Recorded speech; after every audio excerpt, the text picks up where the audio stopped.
Hello everyone, dosa நல்லா மொறுன்னு சுடுறதுக்கு தோசை மாவு எப்படி அரைக்கலான்னு பார்க்கலாம் வாங்க.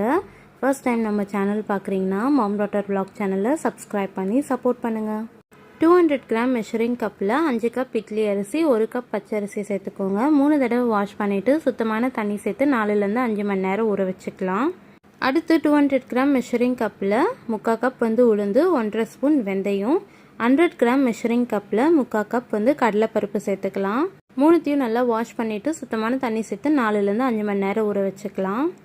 இப்போ நல்லா ஊறினதும் ஃபர்ஸ்ட் கிரைண்டரில் நம்ம ஊற வச்ச உளுந்து, வெந்தயம், கடலைப்பருப்பு சேர்த்து நல்லா அரைச்சிக்கோங்க. உளுந்து உபரியாக இந்த அளவுக்கு அரைப்பட்டு வந்தோடனே நம்ம ஊற வச்ச இந்த அரிசி இதிலேயே சேர்த்துக்கலாம். இப்போ நம்ம தேவையான அளவு உப்பு சேர்த்து நல்லா இந்த அளவுக்கு அரைப்பட்டு வந்தோடனே நம்ம வேறு கண்டெய்னரில் சேர்த்து லிட் போட்டு க்ளோஸ் பண்ணிடலாம். மார்னிங் ஓப்பன் பண்ணி பார்த்தா நல்லா பொங்கி வந்திருக்கும். கொஞ்சமாக தண்ணி சேர்த்து நல்லா தோசை மாவு பக்குவத்துக்கு கலந்துக்கிட்டா தோசை மாவு ரெடி.